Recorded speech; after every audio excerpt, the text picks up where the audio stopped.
Είναι κοντά μας μία κοπέλα πολύ ευαισθητοποιημένη στο θέμα των αστέγων, η Νότα η Καπουρνιώτη, θα μας απαγγείλει το «Θα σε βοηθήσω». 11 χρονών, μαθήτρια, έτσι.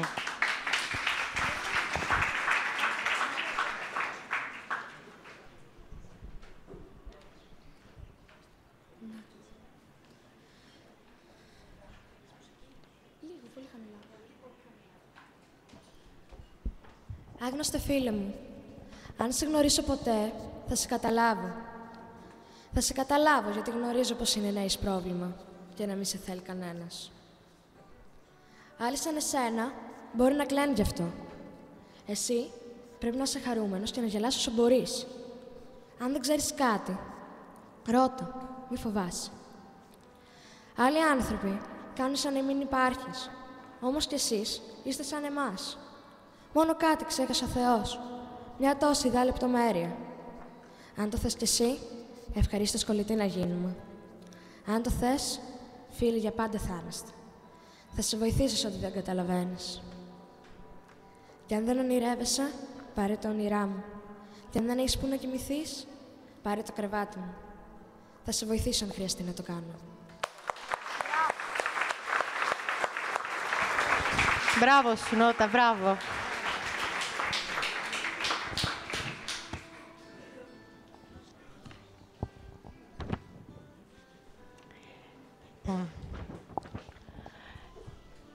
Σχετικά με μία άστεγη γυναίκα είναι το επόμενο ποίημα το οποίο έγραψα πρόσφατα και μου δίνει την αφορμή τώρα η Νότα και το οποίο έχει και αναφορές στην ενδοοικογενειακή βία.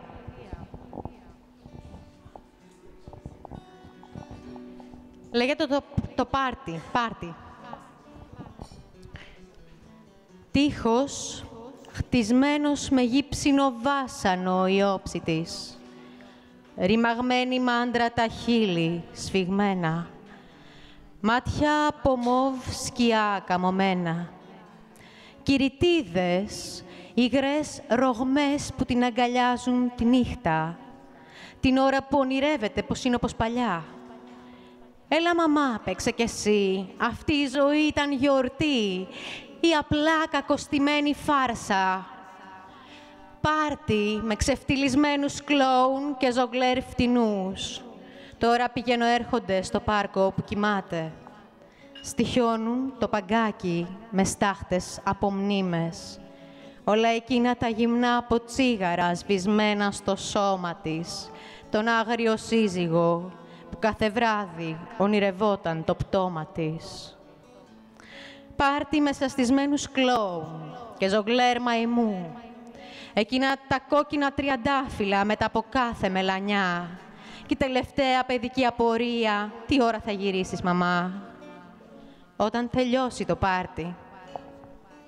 10 χρόνια την έβαψαν με χλωμιασμένο γκρι. Μια τελευταία ελπίδα της βγήκε και πάλι στο σφυρί. Θα αγοράσουν πάλι εικόνες, τουρίστες και περαστικοί. Στείνει τούρτες από αφρολέξ πλάι στους κάδους. Σερμπατίνες από σκισμένες σελίδες κρεμάει. Τσιγκινά σκεύη χτυπάει. Τους καλεί όλους με λιγοστή φωνή. Θα παίξει του τσίρκου την τελευταία σκηνή. Απόψε στο πάρτι, οι σαλτιμπάγκοι θα είναι μόνο θεατές.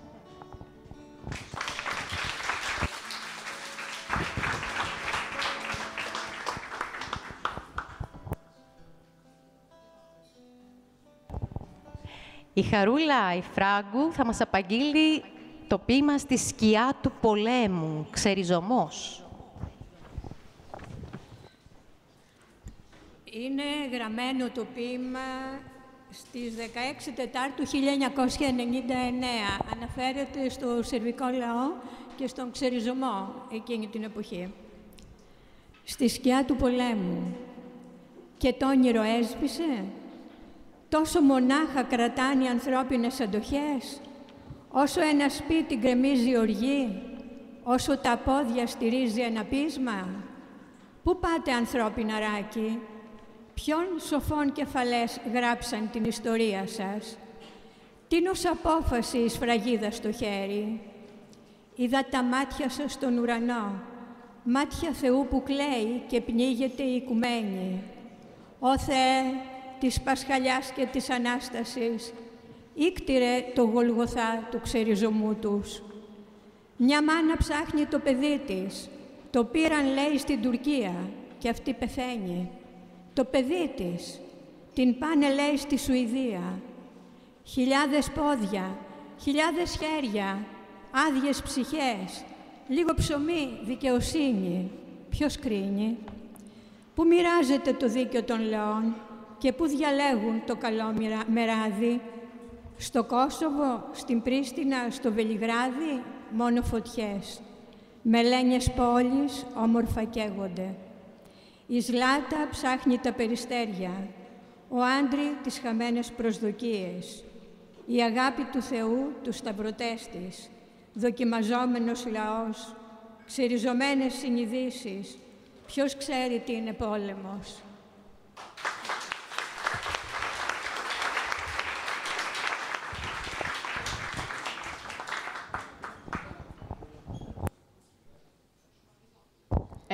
Θα μας απαγγείλει ο Πάνος Άγγελος το ποίημα της Αλεξάνδρας Ανδριάδη, «Περπατάμε διαφορετικά».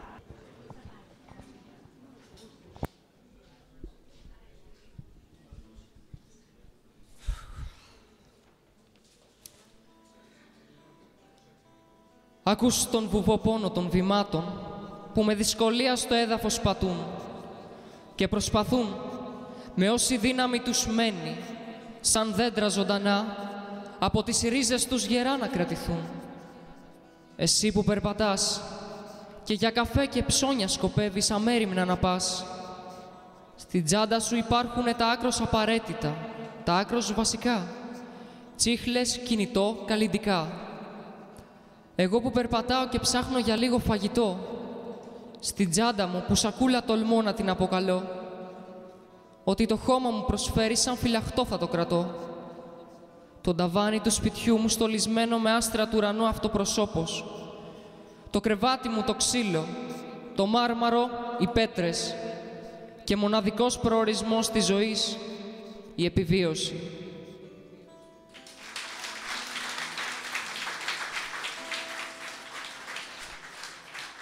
Το ηλιοβασίλεμα ο Σπύρος. Λοιπόν, όσο για αυτό το ποίημα γράφτηκε πάνω σε ένα πίνακα. Ζήτησα από την Αγγελική την Κούρκουλου να πάρει μέρος στην εκδήλωση, την έχουμε εδώ μαζί μας, και η Αγγελική ανέσυρε ένα πίνακα που γράφτηκε πάνω σε ένα ποίημα. Γέννησε ένα ποίημα και αυτό το ποίημα γέννησε μετά μια μελωδία που την έγραψε ο Παναγιώτης και που θα ήθελα, αν είναι δυνατόν, να συνοδεύει ελαφρά στο πιάνο πίσω μου.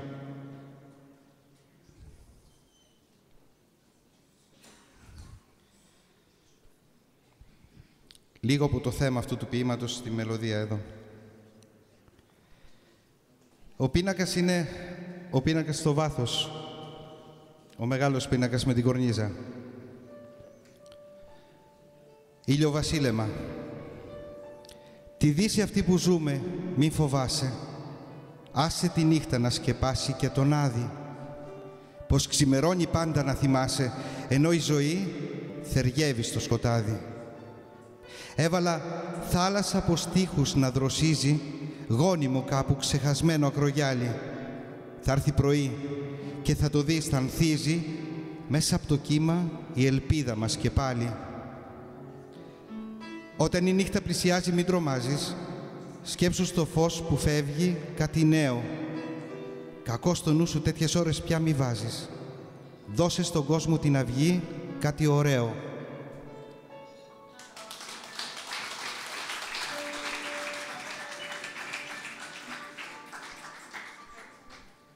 Σας ευχαριστούμε και τους δύο πολύ.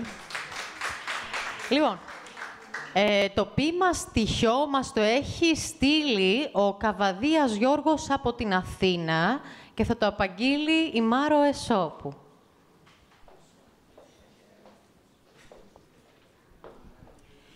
Εκλήθη να διαβάσω το ποίημα ενός ποιητού απόντος. Βέβαια, οι ποιητές είναι αυτομάτως παρόντες δια της ποιήσεώς τους. Λοιπόν, ο απόν ποιητής, αλλά παρόν δια του ποίηματός του, είναι ο κύριος Γιώργος Καβαδίας. Ένα λεπτό, γιατί προϊούσεις της ηλικίας έχουμε ανάγκη και ορισμένα βοηθήματα. Για τα μάτια. Στοιχείο. Πόσες ώρες μακριά από την Άβυσσο κρύβεται η χήμερα του νου σου. Μέσα σε λεωφορεία στριμωγμένος. Μέσα σε νύχτες ξεχασμένος. Μπλεγμένη η μέρα με τα μάτια σου, η νύχτα με το σεντόνι σου. Μια πλεξούδα καταστάσεων. Μια μαχαιριά ονείρων. Είσαι εσύ που το βράδυ με χαμόγελα τη θλίψη έδιωχνες και να που τώρα, λιωμένη στην καρέκλα σου, διαβάζεις μια άδεια οθόνη. Μια μελωδία από παλιά, μια κιθάρα που κλαίει, μια φωνή που ουρλιάζει χαμηλόφωνα. Είναι εκεί, πίσω από τοίχους, πίσω από αφίσες, πίσω από παντζούρια. Είναι εκεί, στη μέση του δρόμου, πάνω στις ράγες, στη θάλασσα, πνιγμένος, χέρια ανοιχτά. Πήγαν να πιάσουν το φεγγάρι, μα κουνήθηκε το σύννεφο και έπεσε στα μαλακά, στο γρασίδι της φυλακής του. Μετακινώντας την πέτρα του τάφου σου, την έσπασες.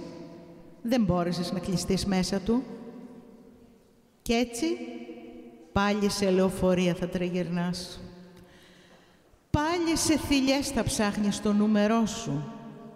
Πάλι σε υπονόμους θα μιλάς με τη ζωή σου. Πάλι θα κυνηγάς την αλήθεια σε χωματερές ψεμάτων. Αυτό ήταν το συνάφι σου. Μάζεψες τα κέρματα, έσπασες το γουρουνάκι και τέρμα.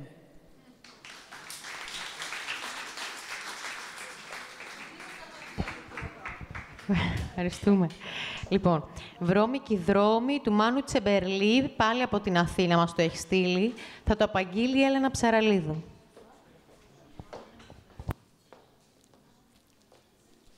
Εφτά αστέρια φέγγουν τους βρώμικους δρόμους μιας απέλπιδας φυγής. Με τις ακτίνες του ήλιου τις χρυσές, από το σκότος περιζωσμένες, με τα πνευμόνια μας να βογγούν στο πουθενά για λίγο αέρα, εκεί που τα πουλιά πετούν, εκεί που κοράκια, περιστέρια, γεράκια και αετοί φεύγουν, αφήνοντάς μας πέρα, μια γυναίκα η ανθρωπότητα, με ένα δάκρυ να κυλά, ενός θλιμμένου άντρα να χαϊδεύει τα σκληραγωγημένα, τα τραχιά μήλα. Μια ανθρωπότητα που σε αδιέξοδα βαριανασένει των βρώμικων δρόμων την κάπνα και εμείς, αγκομαχώντας να τη διώξουμε, προσπαθούμε, μα οι πόλεις με τα νέφη που καρτερούνε, θάβοντας τα όνειρα προχωρούνε, που είναι τα πολύχρωμα ουράνια τόξα, που ελεύθερα ξεπετάγονται από των παγωνιών τα φτερά, που είναι τα ουράνια τόξα που μας άφησαν τα 7 αστέρια να φέγγουν βρώμικους καθώς πρέπει δρόμους και να ποτίζουν πληγές, τραύματα, δεν ξέρω πόσα.